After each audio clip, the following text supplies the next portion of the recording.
Hello दोस्तों, स्वागत करता हूं आप सभी का मैं अपने यूट्यूब चैनल स्टार क्लासेस में। तो आज हम क्लास 10 जो साइंस से चैप्टर नंबर 2 लेकर आए हैं। चैप्टर का नाम है अम्ल, क्षार और लवण। और यह भी एक नोट्स वीडियो रहेगा। और अभी जितना भी फ़िलहाल मेरा वीडियो आने वाला है वो सारा नोट्स वीडियो रहेगा। और मेरा ये अब लक्ष्य है, क्योंकि हम पिछले बहुत दिनों से हमने कोई वीडियो नहीं डाला है, लेकिन अब आप लोगों के लिए रेगुलर और कंटिन्यू नोट्स वीडियो भी मिलेगा। और प्लस में जो भी उसका थ्योरेटिकल है, जैसे क्लास में वगैरह चलता है, उस तरह से मैं आपका क्लास लेने वाला हूँ। तो हमारे चैनल को जिन लोगों ने सब्सक्राइब नहीं किया है प्लीज़ सब्सक्राइब कर ले। और मैं आपको विश्वास दिलाता हूँ आप लोगों के लिए मैं रेगुलर कंटेंट दूंगा। ठीक है, तो यही कहूँगा कि एक बार बिलीव करके देखें इस चैनल पर। और मैं अपने पूरा मेहनत के साथ इस चैनल पर पूरा कंटेंट डालने की कोशिश करूँगा। तो चलिए, अब टाइम को ज़्यादा वेस्ट नहीं करते हुए हम सीधा आगे की ओर बढ़ते हैं। तो हमारा जो कंटेंट है वह है अम्ल, क्षार और लवण, और यही हमारा आज का टॉपिक है और इसी पर हम लोग आज चर्चा करने वाले हैं। यहाँ पर हम लोग आप लोगों के लिए नोट्स वीडियो प्लस में इंटरनल और एक्सटर्नल यानी किताब के अंदर जो भी क्वेश्चन रहता है उसका आंसर, और प्लस अभ्यास में जो भी है उसको मैं करवाऊंगा। तो चलिए, तो सबसे पहला हमारा टॉपिक आता है अम्ल। अम्ल क्या होता है तो ये भी जान ले। सिर्फ ये अभी नोट्स वीडियो हम सिर्फ एक बार रीडिंग डालेंगे, जहाँ पर कुछ त्रुटि होगा उसको हम सही करने की कोशिश करेंगे। अदरवाइज आपके लिए ये सिर्फ एक नोट्स वीडियो है। ठीक है, तो चलिए, तो अम्ल हम पढ़ रहे हैं। तो अम्ल क्या होता है? अम्ल ये स्वाद में खट्टा होता है। कैसा होता है? अम्ल वह है जो स्वाद में क्या होना चाहिए? खट्टा होना चाहिए। और ये एक नीला लिटमस को लाल में बदल देता है। यानी अम्ल एक फार्मूला हम आपको बता देते हैं, ट्रिक बोला जाता है अनील। क्या चीज़? अनील। अनील में शब्द है औ फॉर हो गया अम्ल, नौ फॉर हो गया नीला, को क्या चीज़ में बदल देगा? लाल में टर्न कर देगा। तो आपको ये अनिल नाम से याद रहना चाहिए कि नीला लिटमस को लाल कर देता है। ठीक है, कौन? ऑ फॉर अम्ल। ठीक है, ये सिंपल सा है। चलिए, आगे हमारे पास दिया हुआ है कि ये जलीय विलयन में H+ आयन देता है, यानी कि हाइड्रोजन आयन देता है। कहने का मतलब ये हो गया कि अगर हम इसको जल में, अगर हम अम्ल को जल में अगर हम विलयन के रूप में अगर डालते हैं, उसको मिला देते हैं, तो हमें H+ आयन देता है, यानी कि हाइड्रोजन आयन देता है। तो इसी वजह से जो है अम्ल जो होता है H+ आयन देता है। और ये जो एसिड शब्द लैटिन भाषा से लिया गया है, जिसका अर्थ होता है खट्टा। ठीक है, चलिए नेक्स्ट हमारे पास कुछ टर्म है जो कि प्रबल अम्ल। कभी कभी ऑब्जेक्टिव व्यू से पूछ देता है कि प्रबल अम्ल क्या है, यानी कि स्ट्रॉन्ग एसिड। तो स्ट्रॉन्ग एसिड जो हमारे पास है HCl, हाइड्रोक्लोरिक अम्ल, वेरी वेरी इंपॉर्टेंट। और सल्फ्यूरिक अम्ल H2SO4 और HNO3 नाइट्रिक अम्ल, ये तीन जो है बहुत ही प्रबल अम्ल है। ठीक है, और हम दुर्बल अम्ल की भी बात कर लेते हैं, जिसको बोलते हैं विक अम्ल, यानी कमजोर एसिड। तो जिसको बोलते हैं CH3COOH एसिटिक अम्ल कहा जाता है। दूसरा है C3H6O3 लैक्टिक अम्ल कहा जाता है इसे। C2H2OH इसको बोलते हैं ऑक्जेलिक अम्ल बोला जाता है। ठीक है, तो ये तो हमारे पास स्ट्रॉन्ग और वीक एसिड की बात कर रहे थे। अब हमारे पास इसी में अगला टर्म आ जाता है सांद्र अम्ल। क्या होता है? इसको बोलते हैं कॉन्सेंट्रेटेड एसिड। सिंपल सा यहाँ पर आ रहा है सांद्र, यानी कि जिसमें अम्ल अधिक मात्रा में होता है जबकि जल अल्प मात्रा में होता है। यानी कि अगर सिंपल से हम एक सॉल्यूशन तैयार करें तो इसमें जो है जल की मात्रा कम होगा और अम्ल की मात्रा ज़्यादा होगा। अम्ल ज़्यादा है तो उसको बोलते हैं सांद्र अम्ल बोला जाएगा। जस्ट इसका उल्टा होता है तनु। तनु मतलब तनी को अम्ल होना चाहिए, यानी कि जिसमें अम्ल अल्प मात्रा में होता है तथा जल अधिक मात्रा में होता है उसे तनु अम्ल कहते हैं, इंग्लिश में डाइल्यूट एसिड कहते हैं। नेक्स्ट हमारा आता है क्षार। ठीक है, क्षार किसको कहेंगे? तो क्षार जो होता है हमारे पास, ये स्वाद में कड़वे होते हैं, ये लाल लिटमस के नीले में बदल देते हैं, यानी कि जस्ट उसका उल्टा। अगर वो आपको अगर अम्ल अगर आपको याद रहेगा तो ये ऑटोमेटिक क्षार भी आपको ऑपोजिट उसको सोचना होगा। तो ये जलीय विलयन में OH देता है। क्या देता है? जलीय विलयन में OH माइनस देता है, यानी कि हाइड्रोक्साइड आयन देता है। जबकि हमारा क्षार क्या था? वो था H+ देता है, ये OH माइनस देता है। तो इस तरह से ये क्षार को हम परिभाषित भी कर सकते हैं। तो इसमें भी हमारे पास प्रबल क्षार की बात करेंगे तो प्रबल क्षार क्या होता है? NOH होता है, ये होता है सोडियम हाइड्रोक्साइड होता है। क्या होता है? Sodium hydroxide. KOH potassium hydroxide. CaOH hall twice यानी कैल्शियम हाइड्रोक्साइड। ठीक है, चलिए, तो अब इसमें भी हम थोड़ा सा विक एसिड की बात कर लेते हैं। विक एसिड क्या होता है? तो NH4OH अमोनिया यानी ammonium hydroxide, MgOH2 while twice, ये होता है मैग्नीशियम हाइड्रोक्साइड। ये जो होता है हमारे पास दुर्बल क्षारक के रूप में हम इसको लेते हैं। एक शब्द आता है अल्कली, यानी कि अल्कली क्या होता है? जल में घुलनशील क्षारक को अल्कली कहते हैं। यानी जो भी क्षारक अगर जल में घुल जाता है तो उसको हम क्या कहेंगे? अल्कली कहते हैं। सिंपल छोटा सा है। अब आता है हमारे पास इंडिकेटर। तो इंडिकेटर होता क्या है? देखो, सूचक किसी दिए गए विलयन में अम्ल या क्षार की उपस्थिति को दर्शाते हैं। इनका रंग या गंध अम्लीय या क्षारक माध्यम में बदल जाता है।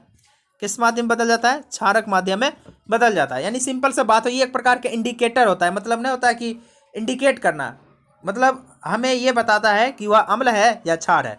तो इसके सूचक के प्रकार होते हैं। तो पहला प्रकार हो जाता है प्राकृतिक सूचक।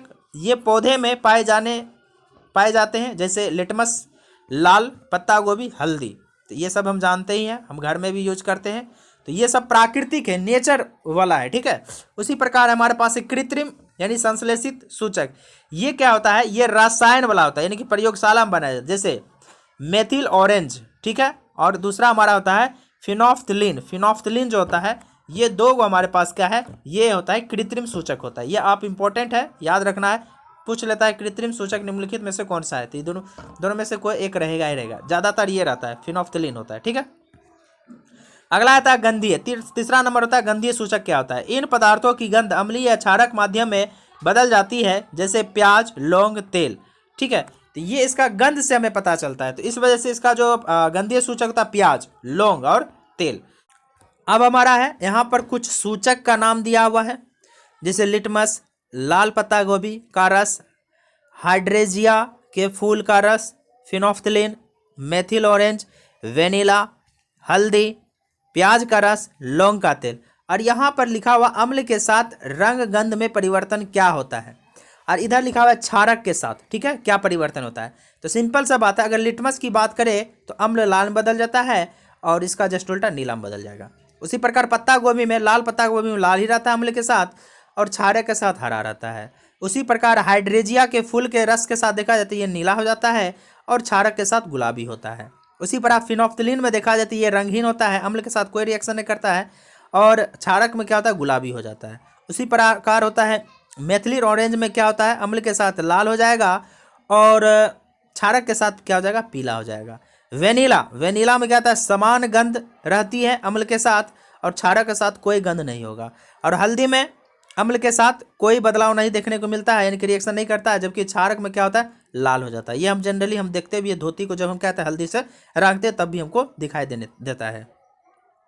नेक्स्ट है प्याज का रस, जो तीक्ष्ण गंध होने लगता है और क्षारक के साथ कोई प्रभाव नहीं होता है, ठीक है। उसी पर लौंग का तेल, समान गंध रहता है अम्ल के साथ और क्षारक के साथ कोई प्रभाव नहीं होता। ये कुछ है इंडिकेटर का नाम है, किसके साथ क्या होता है आपको ध्यान में रखना होगा। चलिए नेक्स्ट हमारा पॉइंट आता है, वेरी वेरी इंपॉर्टेंट है, वह है अम्ल क्षार क्षारकों के रासायनिक गुण।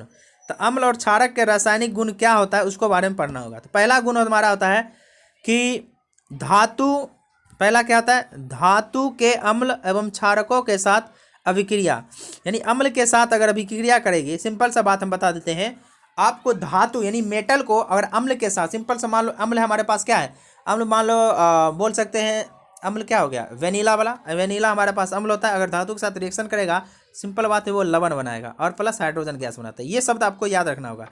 इसी प्रकार इसमें एग्जांपल है, जैसे HCl हाइड्रोक्लोरिक अम्ल लिया और जिंक लिए तो ये ZnCl2 ये लवण बना दिया और प्लस H2 हाइड्रोजन गैस बाहर हो गया। तो पहला गुण हुआ। दूसरा होता है हमारे पास क्षारक के साथ क्या रिएक्शन करेगा। तो क्षारक के साथ ध्यान देना, तो क्षारक के साथ भी वही होगा, दोनों के साथ रिजल्ट वही आएगा। इसमें भी लवण प्लस हाइड्रोजन गैस बनाता है। तो ये हमारे पास एक क्षारक है NOH plus Zn, Na2 ZnO2, इसको बैलेंस कर देंगे आगे 2 और H2 यानी कि हाइड्रोजन गैस हमें देगा, ठीक है। बहुत ही सिंपल है। आगे हमारे पास है, अब यहाँ पर एक टेस्ट है जो कि हाइड्रोजन गैस है कि नहीं उसका एक्चुअली हमको टेस्ट करना होता है। तो हाइड्रोजन गैस का परीक्षण, तो हाइड्रोजन गैस से निहित प्रकनली के पास जब एक जलती हुई मोमबत्ती लाई जाती है तो पॉप की ध्वनि सुनाई देता है। सिंपल सा बात है कि हाइड्रोजन गैस में अगर हम थोड़ा सा भी आग देंगे तो वो क्या होगा? आवाज़ करेगा। तो इसका मतलब ये होगा कि वो हाइड्रोजन गैस है, ठीक है। तो अगला हमारे पास है अम्ल एवं क्षारक अम्ल एवं क्षारक की धातु कार्बोनेट किसके साथ, धातु कार्बोनेट तथा धातु बाइकार्बोनेट या धातु हाइड्रोजन कार्बोनेट के साथ अभिक्रिया। एक एक करके हम लोग जानेंगे। पहला हमारे पास क्या है, धातु कार्बोनेट। तो कार्बोनेट का फॉर्मूला होता है, ठीक है, CO3। तो कार्बोनेट CO3 होता है। इसमें अगर हम धातु जोड़ देते हैं जैसे Na2CO3, ये हो गया सोडियम कार्बोनेट। तो सोडियम कार्बोनेट को हम अम्ल के साथ करवाते हैं तो ये लवण देगा, CO2 देगा और जल देगा, यानी कि लवण दे रहा ही, सब में देखो कॉमन आ रहा है लवण, तो इसलिए आपको याद करना बहुत ही ईजी होगा। समझ में आ रही बात। तो आगे हमारे पास है अम्ल धातु को बाइकार्बोनेट या धातु हाइड्रोजन कार्बोनेट्स के साथ अभिक्रिया। तो देखो उस बार हमने क्या किया, कार्बोनेट के साथ किया। अब क्या करवाना है, बाइकार्बोनेट के साथ करना है। कुछ नहीं, बाइकार्बोनेट सिर्फ वही चीज रहता है, H जुड़ जाता है। जैसे NaH, कल H आ गया, CO3, तो ये भी वही बनाएगा जो ऊपर वाला रिएक्शन था, ये था वही सेम बनाएगा, लवण प्लस CO2 प्लस जल। ठीक है, तो ये था हमारे पास कार्बोनेट और बाइकार्बोनेट के साथ का रिएक्शन। ठीक है, आगे हमारे पास है क्षारक धातु बाइकार्बोनेट के साथ अभिक्रिया नहीं करते। वेरी वेरी इंपॉर्टेंट है, यानी क्षारक जो होता है ना, वह धातु कार्बोनेट या धातु बाइकार्बोनेट के साथ अभिक्रिया बिल्कुल नहीं करते हैं। नेक्स्ट हमारा आता है CO2 यानी कि कार्बन डाइऑक्साइड का परीक्षण। तो CO2 यानी कार्बन डाइऑक्साइड का परीक्षण, तो इसका जांच हम कैसे करेंगे। तो सिंपल सा बात है, अगर कार्बन डाइऑक्साइड है तो इसको हम चूने का पानी में अगर प्रवाहित करेंगे तो वो क्या होता है, श्वेत अवक्षेप आता है, यानी कि दूधिया हो जाएगा। समझ में आ रही बात। यानी अधिक मात्रा में अगर और देंगे तो प्रवाहित करने पर क्या होता है, CO3 जो है जल प्लस CO2 के साथ रिएक्शन करेगा तो ये क्या हो जाएगा, जल में विलयशील हो जाएगा। समझ में आ रही बात। इसका मतलब ये हुआ CO2 जो अपना रंग दिखा रहा है। आगे हमारे पास है अम्ल एवं क्षार आपस में जब संयोग करेगा तो वो क्या बनाएगा। तो सिंपल समझाते हैं, अम्ल और क्षार जब भी रिएक्शन करेगा तो जल और लवण बनाएगा, यानी कि लवण प्लस जल बनाएगा। जैसे NOH एक क्या, ध्यान देना ये खतरनाक होता है, और HCl भी खतरनाक है, दोनों खतरनाक है। तो हमारे पास NaCl जो है हानि रहित होगा, ये क्या हो जाएगा, हानि रहित रहेगा। NaCl जो होता है हानि रहित होता है, और H2O क्या होता है, लिक्विड के रूप में हमें प्राप्त होगा। आगे हमारे पास है उदासीनीकरण अभिक्रिया क्या आता है। सिंपल सा बात है, जब अम्ल एवं क्षार, जो कभी रिएक्शन हम दिए हैं ऊपर वाला वही है, जब अम्ल एवं क्षार परस्पर अभिक्रिया करके लवण तथा जल का निर्माण करता है तो वह उदासीनीकरण कहलाता है। देखो एक्चुअली में अगर हम प्रबल अम्ल और दुर्बल क्षारक के साथ अभिक्रिया करवाएंगे तो अम्लीय लवण बनता है। कैसा बनेगा लवण, अम्लीय लवण, और जल तो सब में बनेगा। उसी प्रकार अगर दुर्बल अम्ल और प्रबल क्षारक के साथ अभिक्रिया करवाएंगे तो बनाएगा अम्लीय क्षारक बनाएगा और प्लस जल बनाएगा। उसी प्रकार अगर प्रबल अम्ल और प्रबल क्षारक के साथ कराएंगे तो उदासीन लवण बनाएगा। उसी प्रकार दुर्बल और दोनों दुर्बल रहेगा तो उदासीन लवण बनाएगा। तो ये आपको ध्यान में रखना होगा और कुछ नहीं है। ठीक है, अब ध्यान देना। आगे हमारे पास है कि अम्लों के साथ धात्विक ऑक्साइड की अभिक्रिया। अगर धात्विक ऑक्साइड जो होता है हमारे पास, जैसे ये क्या हो गया CO, ये क्या हुआ, धात्विक ऑक्साइड है, यानी कि कॉपर ऑक्साइड हो गया। अगर उसको अम्ल के साथ रिएक्शन करवाते हैं, ध्यान देना मेरे पॉइंट को, अगर अगला जो पॉइंट हमारे पास है या बोल सकते हैं गुण जो हो सकते हैं, तो अम्ल के साथ अगर हम धात्विक ऑक्साइड का अभिक्रिया करवाएंगे तो वो भी लवण प्लस H2O ही देगा। जैसे कॉपर ऑक्साइड का हमने हाइड्रोक्लोरिक अम्ल के साथ करवाया तो कॉपर क्लोराइड दिया। ठीक है, उसी प्रकार कॉपर क्लोराइड के बनने से विलयन का रंग क्या हो जाता है, नीला होता है। वेरी इंपॉर्टेंट लाइन है कि कॉपर क्लोराइड के बनने से विलयन का रंग कैसा होता है, नीला हो जाता है। तो ये ऑब्जेक्टिव भी से पूछने वाला इंपॉर्टेंट है। ठीक है, धात्विक ऑक्साइड की प्रवृत्ति क्षारीय होती है क्योंकि ये अम्ल के साथ क्रिया करके लवण और जल बनाते हैं। आगे है अधात्विक ऑक्साइड की क्षारकों के साथ, तो ये जो बनाएगा वही चीज बनाएगा CO2, यानी कार्बन डाइऑक्साइड क्या है, एक धात्विक गुण को अधात्विक गुण को प्रदर्शित करता है। और हमारे पास क्षारक है CaOH हॉल्टवाइस होता है, कैल्शियम हाइड्रोक्साइड है, तो ये हमारे पास लवण और क्षारक जल बनाएगा CO3। ठीक है, कैल्शियम कार्बोनेट और प्लस H2O। ठीक है, तो अब ध्यान देना, इसमें एक है अधात्विक ऑक्साइड की प्रवृत्ति में अम्लीय होते हैं। जस्ट इसका उल्टा हम बोल सकते हैं कि अधात्विक में क्या होगा, अधात्विक जो है वो अम्लीय होता है जबकि धात्विक जो होता है वो क्षारीय होता था। ठीक है, तो अगला हमारा जो रिएक्शन है कि जलीय विलयन में अम्ल और क्षारक की अभिक्रिया, तो ध्यान देने वाली बात है। देखो अगर हम यहाँ पर ये वाला पॉइंट देखो, HCl प्लस H2O जब हम रिएक्शन करवाते हैं तो H3O प्लस, ठीक है, यानी कि हाइड्रोनियम आयन देता है प्लस क्लोरीन देता है, ठीक है। ये हमारे पास रिएक्शन है। उसके बाद ये रिएक्शन हमारे पास आता है, ठीक है। यानी कि H3O को अगर हम लिखना चाहिए, H3O को यहाँ पर H3O को हम इस तरह से लिख सकते हैं, ठीक है। यानी कि जल प्लस हाइड्रोजन आयन, बहुत ही सिंपल है, कुछ नहीं, सिंपल सा बात है। जलीय यानी कि जलीय विलयन में, यानी कि H2O में अगर हम ये जो रिएक्शन हम आपको दिखा रहे हैं, ये वाला जो आपको दिखा रहे हैं, ये जो हमने राउंड किया है, कि अगर हम इसमें ध्यान देखो HCl प्लस H2O, एक मिनट, हाँ, अगर हम ये रिएक्शन सिर्फ लिख रहे हैं, ये वाला, तो इसमें क्या होता है, HCl प्लस H2O देंगे तो ये हमारा हो जाएगा हाइड्रोनियम आयन प्लस क्लोरीन दे देता है। तो इसका मतलब ये हुआ कि हाइड्रोजन जो होता है, हाइड्रोजन आयन को सदैव H प्लस या हाइड्रोनियम आयन से दर्शाना चाहिए, ठीक है। किसको? हाइड्रोजन आयन को, राइट। चलिए अगला हमारे पास आता है कि जल की उपस्थिति में अम्ल हाइड्रोजन आयन करती है। तो देखो एक्चुअली होता क्या है कि अगर हम क्षारक में अगर वाटर हम डाल देते हैं, या बोल सकते हैं जल में अगर हम क्षारक डालते हैं, तो ये अपने आप में Na प्लस और OH माइनस में टूट जाएगा। देखो हाइड्रोजन आयन हाइड्रोजन है, OH है, हाइड्रोक्साइड दिया, तो इसका मतलब ये हो गया जल की उपस्थिति में OH आयन उत्पन्न होती है, ठीक है। ये बहुत सिंपल है। आगे हमारे पास है कि अगला हमारा जो है, जल के साथ अम्ल एवं क्षारक मिलाते समय सावधानियां बरतनी चाहिए। समझ में आ रही बात। अगला पॉइंट हमारा क्या है, यही हमारा टॉपिक है, हमेशा अम्ल एवं क्षारक को जल में धीरे धीरे मिलाना चाहिए। दूसरा है, यह प्रक्रिया बहुत ऊष्माक्षेपी होती है। कैसा होता है? बहुत ही ऊष्माक्षेपी होती है, ठीक है। ऊष्मा बहुत ज़्यादा निकलता है, इसलिए कांच पात्र लगातार हिलाने चाहिए, क्योंकि गर्म होने से क्या हो सकता है, ब्लास्ट हो सकता है, इस वजह से हमको हिलाना चाहिए, ठीक है। ये था अम्ल के साथ कैसे हमें सावधानी बरतनी चाहिए, उसके बारे में था। आगे हमारे पास है अम्लों एवं क्षारकों की प्रबलता। तो किसी क्षारक या अम्ल की प्रबलता उसके द्वारा उत्पन्न H प्लस आयन या OH माइनस आयनों की सांद्रता पर निर्भर करती है। तो अम्ल एवं क्षारक की प्रबलता हम एक सार्वभौमिक या सार्वत्रिक सूचक द्वारा कर सकते हैं। तो उसको हम बोलते हैं सार्वभौम सूचक, जिसको इंग्लिश में यूनिवर्सल इंडिकेटर कहते हैं। तो यह सूचक किसी विलयन में हाइड्रोजन आयन की विभिन्न सांद्रता को विभिन्न रंगों में क्या करता है, प्रदर्शित करते हैं। यह अनेक सूचकों का मिश्रण होता है। देखो इसमें क्या होता है, पीएच स्केल, किसी विलयन में उपस्थित H प्लस आयन की सांद्रता ज्ञात करने के लिए एक स्केल विकसित किया गया है, जिसे पीएच स्केल कहते हैं। जो आपको ये नज़र आ रहा है, यही हमारा पीएच स्केल है। बात समझ में आ रही बात। देखो प्योर होता है 7 होता है, 7 प्योर होता है, और यहाँ पर कुछ 1-2 दिखा रखा है। गैस्ट्रिक जो जूस होता है और लेमन जूस होता है 2.2 होता है। यहाँ पर मिल्क ऑफ मैग्नीशिया जो होता है 10 होता है। सोडियम हाइड्रोक्साइड का क्या होता है, 14 होता है। ये कुछ आपको दे रखा है, तो इसमें कुछ जो डाटा दे रखा है, इसका मतलब यहाँ पर ध्यान देने वाली बात है, 7 से इधर जो भी है, कहने का मतलब हमारे पास जो है ये वाला जो पॉइंट है, 7 से इधर जितना भी जाएंगे, यानी कि 7 से नीचे, यानी कि 7 से छोटा, यानी कि 7 से छोटा कौन है, हाँ ये रहा। 7 से छोटा क्या होता है, 7 से छोटा क्षारीय होता है, और 7 से छोटा यानी पीएच का मान अगर 7 से छोटा आ रहा है, ये रहा, तो वो अम्लीय होता है। और 7 के बराबर रहा तो वो उदासीन होता है। और 7 से बड़ा रहा यानी कि पीएच का मान अगर 7 से बड़ा होता है तो वो क्षारीय हो जाता है।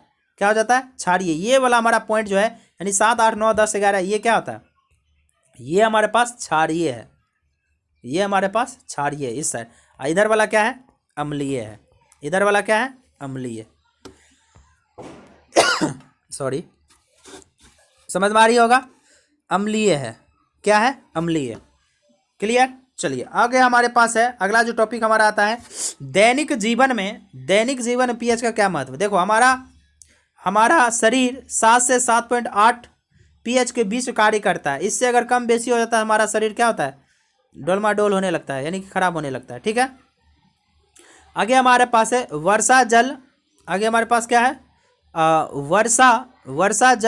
वर्षा के जल का पीएच मान 5.6 से कम हो जाता है तो अम्लीय वर्षा कहलाती है। नॉर्मल है, अगर उससे कम हो गया तो अम्लीय वर्षा कहलाएगी। मुंह का पीएच मान 5.5 से कम होने पर दांतों का क्षय होने लगता है, यानी प्रारंभ होने लगता है। मधुमक्खी का डंक जो होता है मेथनोइक अम्ल छोड़ता है, जिसके कारण जलन एवं दर्द होता है। आगे हमारा है अच्छी उपज के लिए पौधों को एक विशिष्ट पीएच की आवश्यकता होती है। ठीक है, ये हमारे पास है दैनिक जीवन में पीएच का महत्व। ठीक है, आगे हमारे पास है लवण। लवण क्या होता है इसको देखना।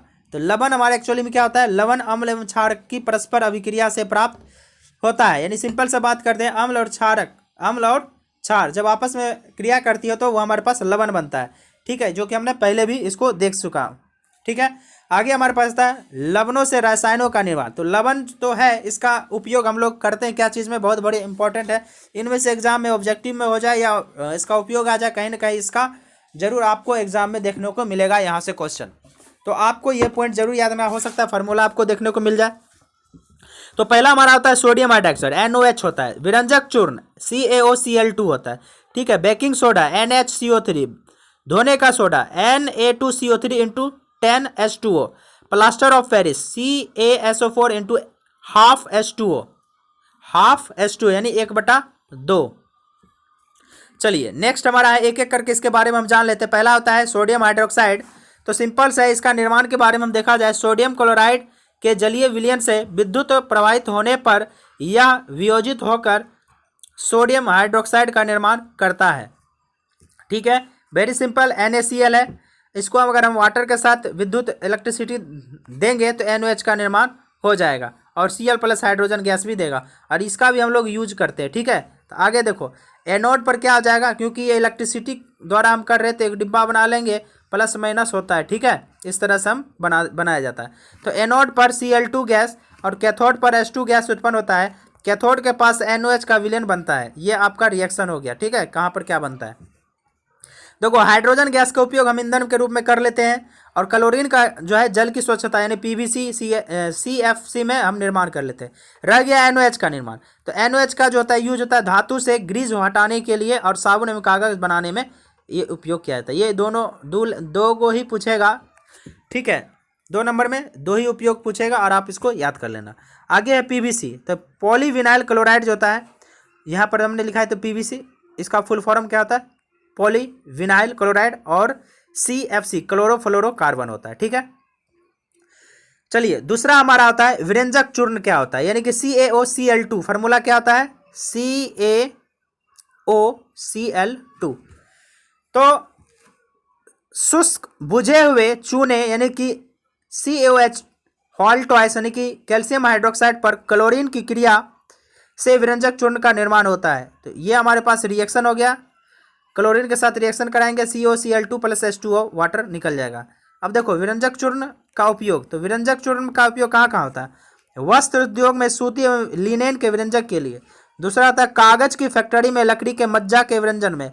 तीसरा आता है पीने का पानी को रोगाणुनाशक से के रूप में। रासायनिक उद्योग में एक उपापचय के रूप में। ठीक है, लास्ट हमारा होता है बेकिंग सोडा। तीसरा नंबर क्या है, बेकिंग सोडा। तो अगला हमारा जो हेडिंग है बेकिंग सोडा क्या होता है, तो NaH क्या चीज, NaHCO3। तो NaCl + CO2 + H2 NH3 की उपस्थिति में जब हम रिएक्शन करवाते हैं तो NH4Cl2 और प्लस में हमें क्या मिलता है, NaHCO3 बनता है। ठीक है, तो इसका उपयोग हम लोग क्या करते हैं, खाना पकाते समय गर्म करने पर किया जाता है। जब इसको हम देखो NaOHCO3 को जब हम गर्म करेंगे तो हमारे पास Na2CO3 बनता है। ठीक है, समझ में आ रही बात। तो आगे हमारे पास लिखा इसका उपयोग, बेकिंग सोडा का उपयोग कहाँ होता है, तो बेकिंग पाउडर बनाने में इसका उपयोग होता है। तो बेकिंग पाउडर क्या होता है, बेकिंग सोडा प्लस टार्टरिक अम्ल दोनों जब मिलाते हैं तो ये बेकिंग सोडा बन जाएगा। तो इस अभिक्रिया से उत्पन्न CO2 के कारण पावरोटी या केक में खमीर उठ जाता है, इससे यह मुलायम एवं स्पंजी होता है। ठीक है, आगे हमारे पास ये एंटासिड का एक संघटक है। कहने का मतलब ये हो गया जैसे इनो जो बनाया जाता है एक तरह से, इसी का उपयोग करते हैं, यानी एंटी एसिडिक, यानी कि जनरल तो एंटी एसिड हो गया हमारे पेट में, तो उसको लिए इनो जो काम करता है यानी कि लवण एक तरह से होता है। ठीक है, क्या होता है, लवण होता है, ये बेकिंग सोडा उसमें मिला रहता है। ठीक है, तो इनका उपयोग सोडा अम्ल अग्निशामक में भी किया जाता है। अगला हमारा आता है धोने का सोडा। तो धोने का सोडा क्या होता है, देखो इसका निर्माण, धोने का सोडा का निर्माण सोडियम कार्बोनेट के, है ना, पुनः क्रिस्टलीकरण से धोने का सोडा प्राप्त होता है। तो Na2CO3 प्लस 10H2O जब करेंगे तो ये क्या हो जाएगा, वाटर के साथ मिल जाएगा और हमारे पास यही रिएक्शन हो जाएगा। ठीक है, धोने का सोडा। बस इसका उपयोग, मेन इसका उपयोग आपको और फार्मूला याद रखना होगा, वेरी वेरी इंपॉर्टेंट।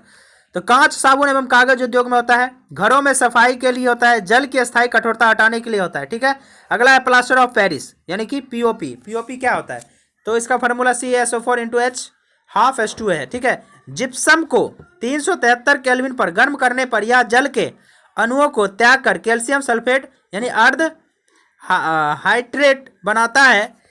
यह सफेद चूर्ण को जल में मिलाने पर यह फिर से जिप्सम बन जाता है। ठीक है, देखो यही हमारा इसका फार्मूला हो गया। ठीक है, रिएक्शन हो गया। तो CaSO4 × H2O half H2O plus 1/1/2 H2O जब मिलाएंगे तो ये हो जाएगा 2H2O मिल जाता है। ठीक है, तो उपयोग होता है टूटी हुई हड्डी को सही जगह पर स्थिर रखने के लिए, खिलौने या तथा सजावट का सामान बनाने में, दीवार की सतह को चिकना बनाने के लिए किया जाता है। अगला हमारा आता है क्रिस्टलन का जल क्या होता है। तो लवण के एक सूत्र इकाई जल के निश्चित अणुओं की संख्या को क्रिस्टलन का जल कहते हैं। तो जैसे CuSO4 में 5 H2O में क्रिस्टल के जल में 5 अणु है, यानी कि ये जो 5 लगा हुआ था इसी को हमको बोलते हैं। ठीक है, क्रिस्टलन का जल। तो Na2CO3 में × 10H2O में जो क्रिस्टल के जल के 10 अणु होते हैं। ठीक है, तो ये हमारा था पूरा थ्योरी जो कि हमने आपको बताया। ठीक है, अब हम लोग इसका इंटरनल क्वेश्चन की ओर देखते हैं, यानी कि इसके अंदर जो निहित क्वेश्चन है उसको देखते हैं। तो पहला प्रश्न हमारा होता है पेज नंबर 20 है। तो इसमें होता है आपको 3 प्रश्नावली दी गई है, इनमें से एक में आश्रित जल एवं शेष 2 में से एक में अम्लीय विलयन तथा दूसरे में क्षारीय विलयन है। यदि आपको केवल लाल लिटमस पत्र दिया जाता है तो आप प्रत्येक प्रश्नावली में रखे गए पदार्थों की पहचान कैसे करेंगे। तो सिंपल सा बात है, तो तीनों प्रश्नावली में अलग अलग लाल लिटमस पत्र डुबाते हैं। जिस प्रश्नावली में लाल लिटमस पत्र नीला हो जाता है यह विलयन क्षारीय है। सिंपल है। अब इस नीले लिटमस पत्र को अन्य 2 प्रश्नावलियों में डुबाते हैं। जिस प्रश्नावली में नीला लिटमस पत्र लाल हो जाता है उसे अम्लीय विलयन कहते हैं, और वह विलयन जिसमें लिटमस पत्र का रंग नहीं बदलता है उसे आश्रित जल कहते हैं। Very simple. ठीक है, चलिए अगला हमारे पास प्रश्न है 24 पेज नंबर, कहता है पीतल एवं तांबे के बर्तनों में दही एवं खट्टे पदार्थों को नहीं रखना चाहिए, क्यों।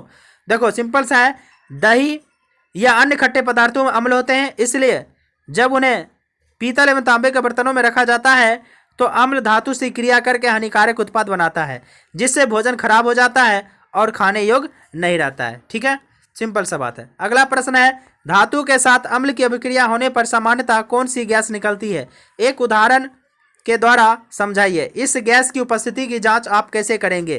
तो सिंपल सा बात है, धातु के साथ अम्ल की अभिक्रिया होने पर सामान्यतः हाइड्रोजन गैस निकलती है। हम जानते हैं, अभी इससे पहले थ्योरी में भी पढ़े थे। उदाहरण, जब तनु हाइड्रोक्लोरिक अम्ल जिंक धातु के साथ अभिक्रिया करता है तो हाइड्रोजन गैस का निर्माण होता है, जैसे यहाँ पर। इसको हम क्या करेंगे, इसका चेक कैसे करेंगे। इसके सामने अगर हम लाइटर या लेकर हम इसको जलाएंगे तो ये पटपट का आवाज करेगा। ठीक है, समझ में आ रही बात। अगला हमारे पास है क्वेश्चन नंबर 3 है, कोई धातु ए है, तनु हाइड्रोक्लोरिक अम्ल के साथ अभिक्रिया करता है तो बुदबुदाहट उत्पन्न होती है, इससे उत्पन्न गैस जलती मोमबत्ती को बुझा देती है। यदि उत्पन्न यौगिक में 1 से कैल्शियम क्लोराइड है तो इस अभिक्रिया के लिए संतुलित रासायनिक समीकरण लिखिए। तो देखो, चूंकि उत्पन्न गैस जलती मोमबत्ती को बुझा देती है, अतः उत्पन्न गैस CO2 है। हम जानते हैं कार्बन डाइऑक्साइड क्या होता है, बुझा देता है। और 1 कैल्शियम कार्बोनेट क्लोराइड है, अतः हम क्या करेंगे, देखो इसको जांच के लिए हम क्या, यह अधूरा थोड़ा सा रह गया, इसको ध्यान देना, सुन लो।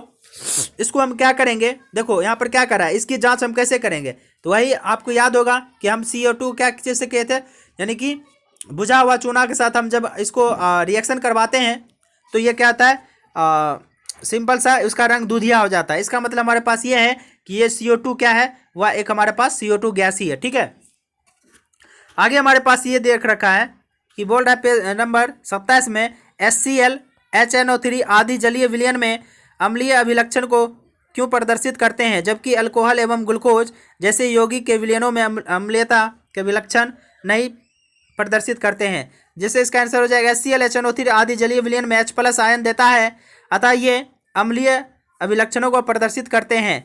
अल्कोहल एवं ग्लूकोज आदि जलीय विलयन में H+ आयन नहीं देते हैं, अतः ये अम्लीय अभिलक्षणों को प्रदर्शित नहीं करते। जैसे HCl+ वाटर है तो H+ आयन देता है, उसी प्रकार H+ वाटर को जब निकालते हैं तो क्या हो जाता है, तो H3O हाइड्रोनियम आयन देता है। ठीक है, अगला प्रश्न है अम्ल का जलीय विलयन क्यों विद्युत का चालन करता है। सिंपल से है, जलीय विलयन में विद्युत धारा का प्रवाह आयनों के द्वारा होता है। अम्लीय जलीय विलयन में हाइड्रोजन आयन उत्पन्न करता है, इसी कारण अम्ल का जलीय विलयन विद्युत का चालन करता है।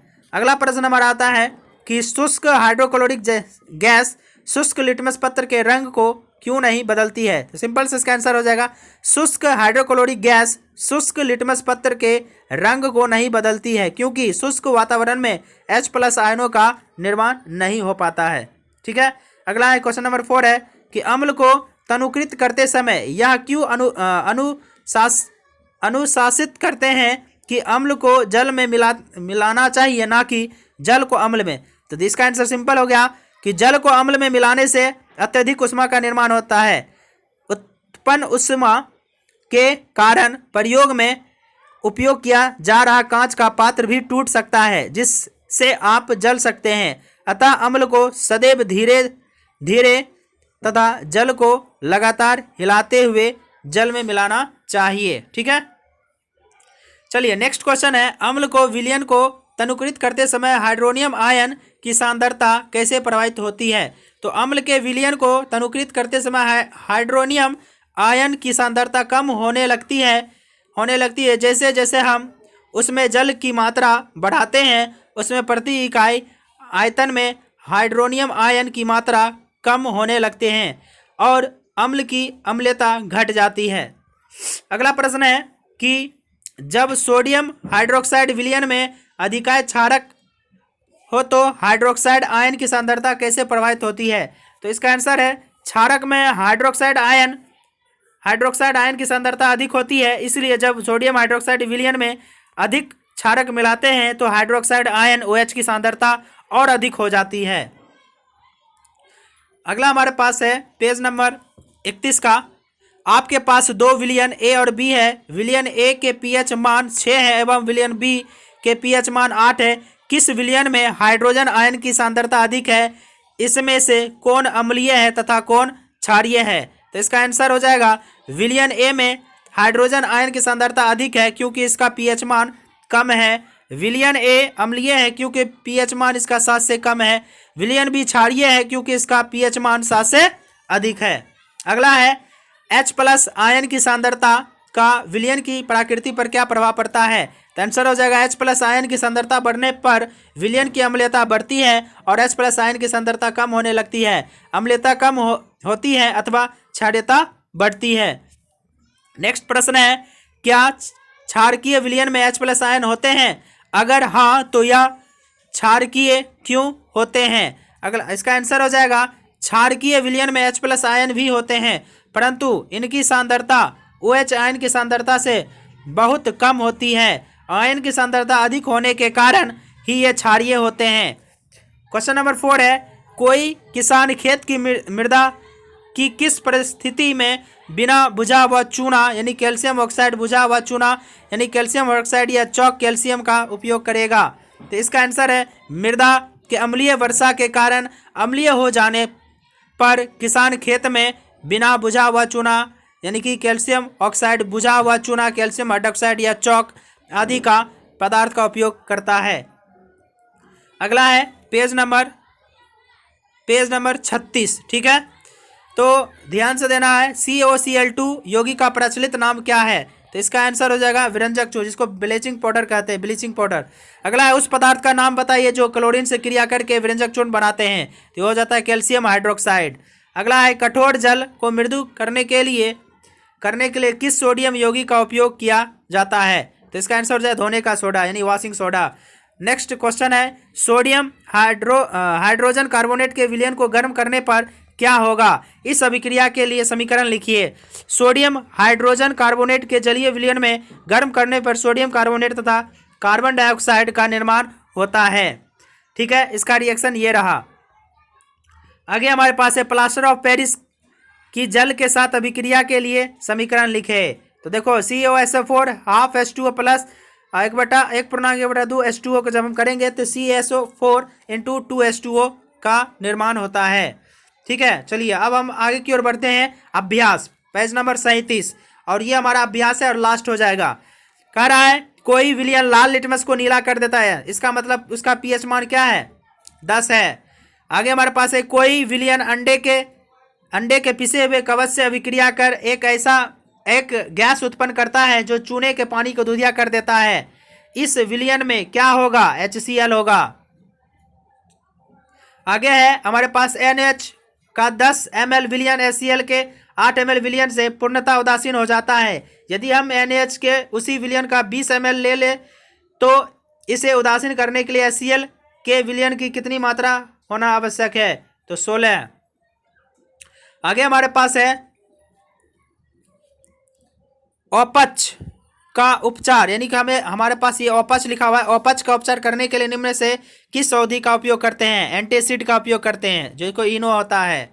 आगे है निम्न अभिक्रिया के लिए पहले शब्द समीकरण लिखिए तथा उसके बाद संतुलित समीकरण लिखिए।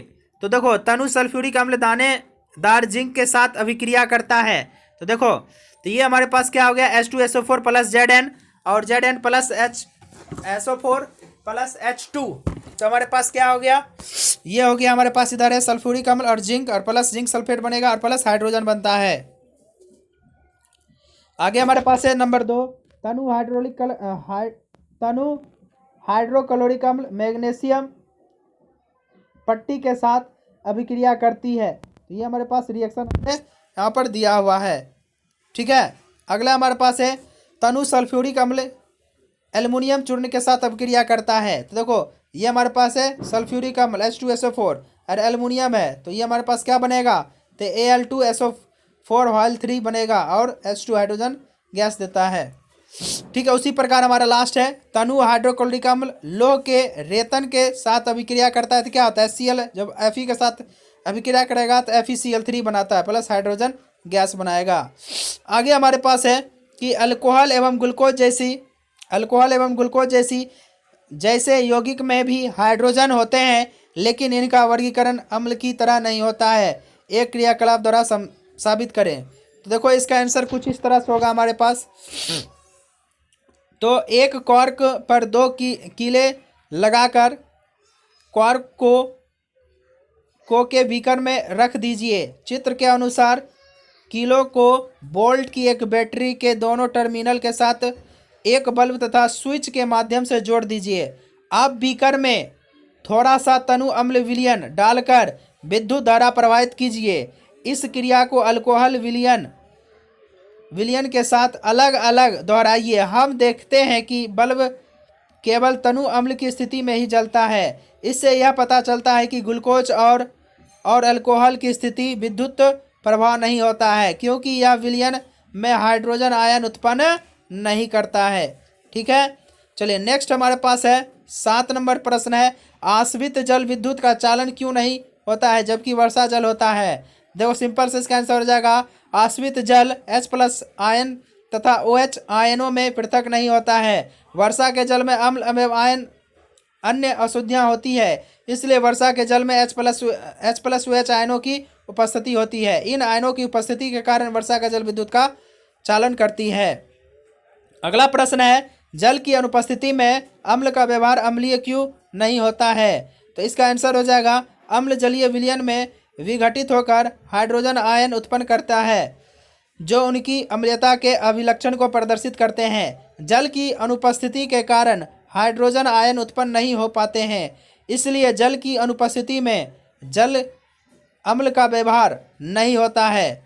अगला प्रश्न है कि 5 विलयनों ABCD व E की सबसे सार्वत्रिक सूचक से जांच कीजिए कि pH के मान क्रमशः 4.1, 11, 7 एवं 9 प्राप्त होते हैं, तो कौन सा है। तो उदासीन है नंबर 1, प्रबल क्षारीय है नंबर C, प्रबल अम्लीय है नंबर D, दुर्बल अम्लीय है नंबर E, दुर्बल क्षारीय है। तो ध्यान देना उदासीन है तो विलयन D pH मान 7, इसलिए ये उदासीन होगा। प्रबल क्षारीय विलयन सी जिसका पीएच मान 11 है, प्रबल अम्लीय जिसका पीएच मान जो है 1 है यानी बी वाला, दुर्बल अम्लीय जिसका विलयन ए जिसका पीएच मान 4 है, दुर्बल क्षारीय विलयन ई जिसका पीएच मान 9 है। तो इस तरह से आरोही क्रम में हम देखा जाए तो 11 9 7 4 1 होगा। अगला है क्वेश्चन नंबर 10 है, परखनली ए एवं बी से समान लंबाई के मैग्नीशियम की पट्टी लीजिए। परखनली ए में हाइड्रोक्लोरिक अम्ल तथा परखनली बी में एसिटिक अम्ल डालिए। दोनों अम्लों की मात्रा तथा सांद्रता समान है। किस परखनली में अधिक तेजी से बुदबुदाहट होगी तथा क्यों? परखनली ए में अधिक तेजी से बुदबुदाहट होगी क्योंकि परखनली ए में प्रबल अम्ल डाला गया है, परंतु परखनली बी में दुर्बल अम्ल डाला गया है। दुर्बल अम्ल की अपेक्षा प्रबल अम्ल अधिक H+ आयन प्रदान करते हैं, इसलिए परखनली ए में गैस तेजी से निकलेगी। अगला प्रश्न है, ताजे दूध के पीएच का मान 6 होता है, दही बन जाने पर इसका पीएच मान में क्या परिवर्तन होगा? अपना उत्तर समझाइए। दही बनने पर पीएच का मान कम हो जाएगा क्योंकि दही में लैक्टिक अम्ल के कारण H+ की सांद्रता दूध की अपेक्षा अधिक होगी। अगला प्रश्न है, एक ग्वाला ताजे दूध में थोड़ा बेकिंग सोडा मिलाता है। नंबर ए, ताज़ा दूध के पीएच मान को 6 से बदलकर थोड़ा क्षारीय क्यों बना देते हैं? तो इसका आंसर हो जाएगा, जब दूध अधिक अम्लीय हो जाता है तो वह खाने पीने योग्य नहीं रहता है। ताज़ा दूध समय के साथ साथ अम्लीय होता रहता है, इसलिए ग्वाला ताजे दूध में थोड़ा बेकिंग सोडा मिला देता है ताकि दूध अम्लीय होने में अधिक समय लगे और ज़्यादा समय तक दूध संरक्षित रहे। आगे हमारे पास है, इस दूध को दही बनने में अधिक समय क्यों लगता है? तो सिंपल सा बात है, बेकिंग सोडा मिलाने पर दूध का पीएच मान क्षारकता की ओर बढ़ जाता है, इसलिए पीएच को कम होने में थोड़ा और अधिक समय लगता है, अतः दूध से दही बनने में अधिक समय लगता है। अगला हमारे पास है, प्लास्टर ऑफ पेरिस को आर्द्ररोधी बर्तनों में क्यों रखा क्यों रखा जाना चाहिए, इसकी व्याख्या करें। तो सिंपल से इसका आंसर है, प्लास्टर ऑफ पेरिस आर्द्ररोधी बर्तन में इसलिए रखना चाहिए क्योंकि प्लास्टर ऑफ पेरिस आर्द्रता से अभिक्रिया करके जिप्सम बना लेता है, जो कि ये रहा जिप्सम का फार्मूला वाटर के साथ मिलके। आगे है, उदासीनीकरण अभिक्रिया क्या है? 2 उदाहरण दीजिए। जब कोई क्षार अम्ल से अभिक्रिया करता है तो लवण तथा जल बनाता है, इसलिए अभिक्रिया को उदासीनीकरण अभिक्रिया कहते हैं। जैसे HCl + NaOH को NaCl + H2O बनाता है, H2SO4 + NOH Na2SO4, ये भी हमारे पास लवण बनाता है। अगला है, धोने का सोडा एवं बेकिंग सोडा के दो प्रमुख उपयोग लिखे। तो धोने का सोडा का उपयोग, इसका उपयोग कांच, साबुन तथा कागज उद्योग में होता है। दूसरा नंबर, इसका उपयोग घरों में सफाई करने के लिए होता है। बेकिंग सोडा का उपयोग, तो इसका उपयोग सोडा यानी अम्ल अग्निशामक में भी किया जाता है। इसका उपयोग खाने की चीज़ों को मुलायम तथा स्पंजी बनाने में के लिए किया जाता है। ठीक है, तो ये था हमारा कुल मिला के पूरा सेकेंड चैप्टर था, अम्ल, क्षार और लवण। ये पूरा समाप्त होता है और इसका लिंक हम डिस्क्रिप्शन में डाल देंगे। जिन भाइयों और बहनों को ये PDF नोट्स अगर लेना है वो अपना डिस्क्रिप्शन बॉक्स में जाके वहाँ से लिंक को जैसे ही क्लिक कीजिएगा और आपको PDF पे सीधा चला जाएगा। मैंने ये पूरा एक एक शब्द पढ़ के बता दिया। अगर किसी को अगर ये राइटिंग नहीं समझ में आए तो वो पूरा वीडियो देख के समझ सकते हैं एक बार, उसके बाद फिर आप लिख सकते हैं। तो चलिए, अब नेक्स्ट वीडियो में जल्द मिलते हैं, तब तक के लिए जय हिंद, जय भारत।